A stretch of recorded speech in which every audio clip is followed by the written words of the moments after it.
नमस्कार दोस्तों, मैं अनिल शर्मा, मोटिवेशनल स्पीकर और कॉर्पोरेट ट्रेनर, और आप सभी का हमारे इस यूट्यूब चैनल में बहुत बहुत स्वागत है। काफ़ी समय के बाद मैं वीडियो डाल रहा हूं क्योंकि मेरी कुछ आउट ऑफ स्टेशन ट्रेनिंग्स थी। आजकल अधिकतर जो मेरी ट्रेनिंग्स होती हैं वो आउट ऑफ स्टेशन होती हैं और मेरे शहर से बाहर जाके मुझे मोटिवेशनल सेशंस और कॉर्पोरेट ट्रेनिंग्स करवानी पड़ती हैं। तो इसके चक्कर में थोड़ी सी मसरूफियत ज़्यादा बढ़ गई है, इसलिए मैं काफ़ी समय से लगभग 2-3 हफ्ते से मैं कोई वीडियो नहीं डाल पाया। तो इसके लिए आपसे माफ़ी चाहता हूँ और अब मैं कोशिश करूँगा कि टाइम टू टाइम मैं अपने वीडियोज़ अपलोड करता रहूँ। और आप सभी का एक बार पुनः मेरे इस चैनल पर स्वागत है। और दोस्तों, आज का जो हमारा टॉपिक है वो बड़ा एक इम्पॉर्टेंट और बड़ा ही एक कॉमन सेंस वाला टॉपिक है।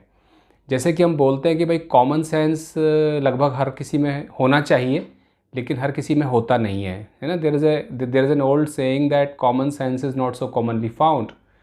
और कॉमन सेंस के साथ जब कपल्ड हो जाता है प्रेजेंस ऑफ माइंड, तो ये दो ऐसी क्वालिटीज़ होती हैं, कॉमन सेंस और प्रेजेंस ऑफ माइंड। तो यदि दोनों संयुक्त रूप से किसी व्यक्ति के पास हैं तो वह व्यक्ति डेफिनेटली अपने जीवन में बहुत कुछ कर सकता है, मुश्किल से मुश्किल और ट्रिकी सिचुएशन से भी बाहर निकल सकता है। और कई बार इस प्रकार की जो डिफ़िकल्ट सिचुएशंस होती हैं, जो फंसने वाली स्थिति होती है, और स्पेशली हम मोटिवेशनल स्पीकर्स के लिए और पब्लिक स्पीकर्स के लिए कई बार ऑन स्टेज बड़ी फंसने वाली स्थितियाँ हो जाती हैं। कई बार ऑडियंस बड़ा टफ होता है, कई बार ऑडियंस बड़े टफ क्वेश्चंस पोज करते हैं। तो उन परिस्थितियों में भी आपका कॉमन सेंस और आपका प्रेजेंस ऑफ माइंड आपके लिए बहुत ज़्यादा यूज़फुल हो सकता है। तो आज एक कहानी मैं आपको बताऊंगा, और ये कहानी नहीं है, ये एक सच्चा वाक़या है। वास्तव में ये हुआ था। मैंने एक किताब थी उसमें ये पढ़ा था और वास्तव में ये वाक़या हुआ था। तो दोस्तों, अल्बर्ट आइंस्टाइन का नाम आपने सबने सुन रखा होगा। और जैसा कि आप सभी जानते होंगे कि अल्बर्ट आइंस्टाइन एक बड़े प्रख्यात और बड़े महान वैज्ञानिक थे। सापेक्षवाद के सिद्धांत की उन्होंने खोज की थी। E=mc², the theory of relativity, and to a certain extent quantum theory also was given to the scientific fraternity by Albert Einstein. So Einstein ने जब सापेक्षवाद के सिद्धांत की खोज की, जब इसने E=mc² ये जो कैलकुलेशन, जो फार्मूला है, इसको ईजाद किया, तो एकदम से विज्ञान जगत में, एकदम से फिज़िक्स के जगत में तहलका मच गया और रातों रात अल्बर्ट आइंस्टाइन साहब बहुत ज़्यादा फेमस पर्सनैलिटी बन गए वैज्ञानिक जगत में। बड़े बड़े वैज्ञानिक उनसे बड़े प्रभावित हुए, बड़े बड़े रिसर्च इंस्टीट्यूट्स उनको बुलाने लगे कि आप हमारे यहाँ आइए, पधारिए और हमारे प्रोफेसर्स को, हमारी फैकल्टी को लेक्चर दीजिए, जो आपने खोज की है, इतनी महान खोज की है, उसके बारे में कुछ ज्ञान दीजिए और इनको थोड़ा इनलाइटन करिए। तो इस प्रकार से रोज़ आए दिन आइंस्टाइन साहब किसी यूनिवर्सिटी में जाते थे और वहाँ पर जो उन्होंने खोज की थी, सापेक्षवाद के सिद्धांत की खोज की थी, उसके ऊपर वो अपना लेक्चर देते थे।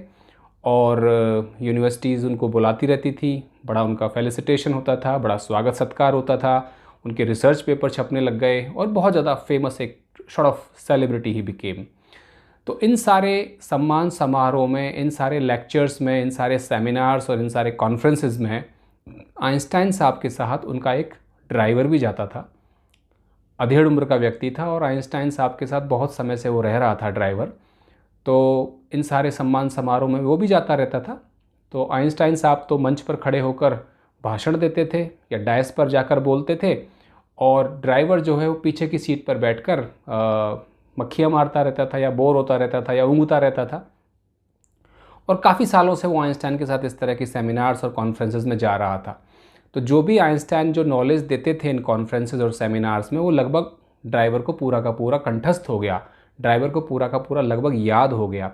तो एक दिन बातों ही बातों में ड्राइवर ने आइंस्टाइन से कहा कि सर, आप इतने सारे यूनिवर्सिटीज़ में जाते हो, इतने सारे कॉलेजेस में जाते हो, सेमिनार्स देते हो, एक जैसी ऑडियंस आपकी होती है और एक जैसी ही आप बातें लोगों के साथ करते हो, तो इसमें मुझे तो लगता नहीं कोई बहुत बड़ी चीज़ है, ये तो मैं भी कर सकता हूँ। अगर मुझे मौका मिले, कोई यूनिवर्सिटी या कॉलेज मुझे मौका दे, तो इस प्रकार का भाषण तो मैं भी दे सकता हूँ। क्योंकि वो आइंस्टाइन के साथ इतने वर्षों तक जाते जाते वो लगभग बहुत सारी चीज़ें जान गया था। जैसे डॉक्टर के क्लिनिक के बाहर जो दवाई का दुकान वाला बैठा रहता है, वो लगभग आधा डॉक्टर होता है और बहुत सारी चीज़ों को, मेडिकल से रिलेटेड जो बहुत सारी चीज़ें हैं, उनको वो जानने लग जाता है। तो इसी प्रकार ड्राइवर को भी फिजिक्स के बारे में काफ़ी नॉलेज हो गई थी, and that person was pretty confident कि यदि मेरे को मौका मिलेगा तो डेफिनेटली मैं स्टेज पर खड़ा होकर सापेक्षवाद के सिद्धांत के बारे में मैं बहुत अच्छा भाषण दे सकता हूँ। तो आइंस्टाइन ने जब ये सुना तो उसको बड़ा बुरा लगा, उसको थोड़ा इरिटेशन हुआ, क्योंकि उसका ईगो हर्ट हुआ, क्योंकि हम सभी के मन में ईगो रहता है। हम सभी अपने सिर पर बड़ी सी बोरी एक ईगो की लेके चलते हैं, जो कि जब भी कोई उसमें थोड़ी पिन चुबा देता है तो हमें बड़ी तकलीफ़ होती है, हमें बड़ी तड़फ होती है, बड़ी हमें एक पेन का अनुभव होता है। तो आइंस्टाइन चुप रहा, लेकिन अंदर अंदर उसको बड़ा बुरा लगा मन में। तो उसने कहा कि अच्छा, तुम्हें लगता है कि तुम फिजिक्स के ऊपर भाषण दे सकते हो? तो ड्राइवर वॉज प्रेटी कॉन्फिडेंट, उसने कहा कि हाँ सर, मैं दे सकता हूँ। तो मन ही मन आइंस्टाइन ने सोचा कि अच्छा बच्चों, तो रोज़ मेरे से यह कहता है कि आप क्या बात करते हो, अब मैं तुझे मज़ा चखाता हूँ। तो उसने कहा कि आइंस्टाइन ने अपने ड्राइवर से कहा कि ऐसा है, अगले महीने एक यूनिवर्सिटी ने मुझे बुलाया है, थोड़ा आउटस्कर्ट्स में यूनिवर्सिटी है, मेन शहर में नहीं है, थोड़ा रूरल एरिया में है, गांव देहात के इलाके में वो यूनिवर्सिटी है। और मेरी फ़ोटो भी उन्होंने नहीं देखी, मेरे बारे में सुन तो रखा है लेकिन मेरी फ़ोटो भी उन्होंने नहीं देखी, इसलिए मेरे को शक्ल से पहचानते नहीं है। और अगले महीने वहाँ पर एक सेमिनार के लिए मुझे जाना है और इसी सापेक्षवाद के सिद्धांत के ऊपर मुझे एक लेक्चर देना है। तो यदि तुम्हें लगता है कि तुम वहाँ जाके लेक्चर दे सकते हो तो तुम आइंस्टाइन का रूप धर के जाओ, यानी कि तुम आइंस्टाइन का नाम लेके जाओ, आइंस्टाइन बन के जाओ और वहाँ यूनिवर्सिटी में आप जाके लेक्चर दीजिए, मैं आपके साथ चलूँगा, आपका ड्राइवर बन के चलूँगा। ड्राइवर सहर्ष तैयार हो गया, वो तो काफ़ी कॉन्फिडेंट था, उसको बहुत सारी चीज़ें पता थी। तो आइंस्टाइन और ड्राइवर के बीच में यह तय रहा कि ड्राइवर है वो आइंस्टाइन बनकर जाएगा और जो आइंस्टाइन है वैज्ञानिक, वो ड्राइवर का वेश धर कर जाएगा और उसके ड्राइवर का रोल, ड्राइवर की भूमिका अदा करेगा। नियत तिथि आई, दोनों तैयार होकर उस जिस जिस इलाके में वो यूनिवर्सिटी थी वहाँ गए गाड़ी से। और क्योंकि ड्राइवर तो आइंस्टाइन का रूप धरा हुआ था, आज वो आइंस्टाइन के रोल में था, महान इन्वेंटर, महान वैज्ञानिक आइंस्टाइन के उसमें रोल में था, तो उसको तो आज गाड़ी वाड़ी चलाने की कोई ज़रूरत नहीं थी। और जो आइंस्टाइन था वो आज ड्राइवर के रोल में था। तो बेचारा ड्राइविंग सीट पर बैठा, गाड़ी चलाई, शेफर की ड्रेस में था, और जो ड्राइवर जो था, जो आइंस्टाइन बना हुआ था, वो पीछे की सीट पर बैठा, पसर कर बैठा, ऐसा लगा कि जैसे जानबूझकर आइंस्टाइन को चिढ़ा रहा है। और जब यूनिवर्सिटी के मुख्य द्वार पर पहुँचे तो सब ने उस ड्राइवर रूपी आइंस्टाइन को हाथों हाथ उसको रिसीव किया, उसका भव्य स्वागत किया, उसको मालाएं पहनाई, उसकी तारीफ़ में कसीदे पढ़े गए, उसकी तारीफ़ में बड़े बड़े अप्रिसिएशन के वर्ड्स बोले गए। और जब मौका आया नियत समय पर तो उसको तालियों की गड़गड़ाहट के साथ उसको मंच पर बुलाया गया, आइंस्टाइन को, जो कि ड्राइवर था एक्चुअली, और भाषण उसने अपना देना स्टार्ट किया।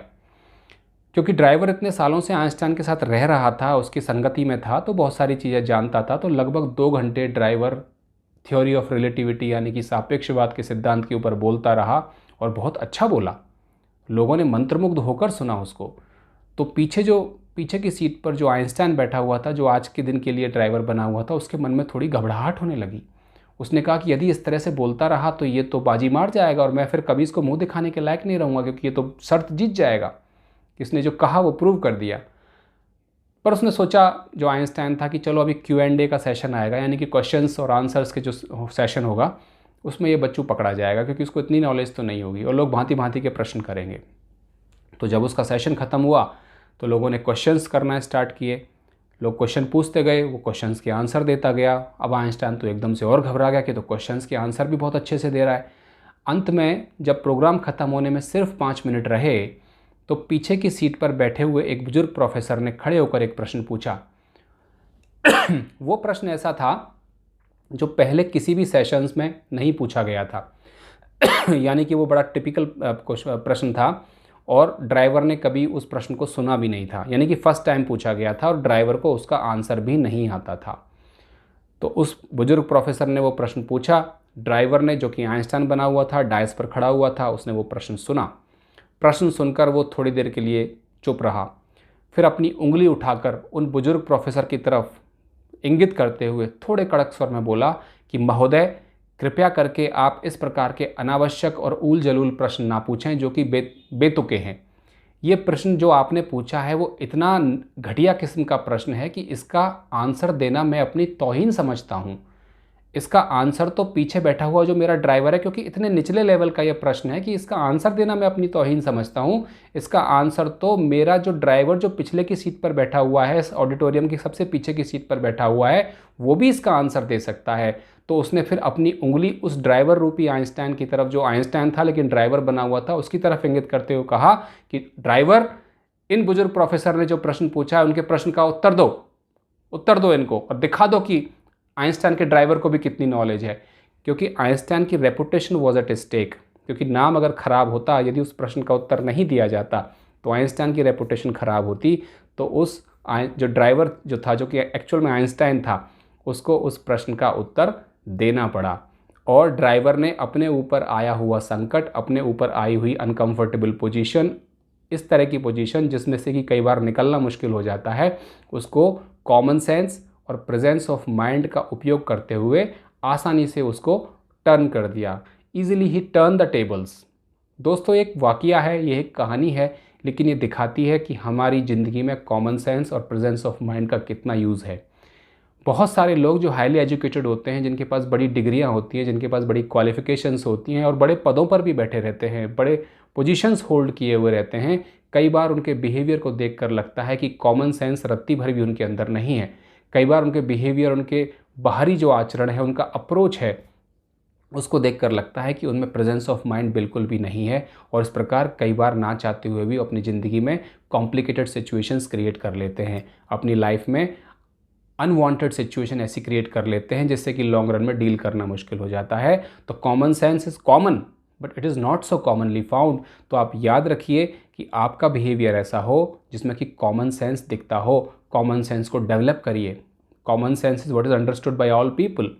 और अपने व्यवहार में, अपने अप्रोच में प्रेजेंस ऑफ माइंड, जो प्रेजेंस ऑफ माइंड है, वो भी एक बहुत बड़ा रोल प्ले करता है। तो ये दोनों बड़े ही इंपॉर्टेंट इंग्रेडिएंट हैं जीवन में सक्सेस प्राप्त करने के लिए। क्योंकि सक्सेस प्राप्त करने के लिए हार्ड वर्क तो चाहिए, सक्सेस प्राप्त करने के लिए स्ट्रेटेजी तो चाहिए, लेकिन सक्सेस प्राप्त करने के लिए कॉमन सेंस और प्रेजेंस ऑफ माइंड भी बहुत ज़रूरी है। और वो आपको अपने जीवन में बहुत ऊपर भी ले जा सकता है। Thanks for watching my video.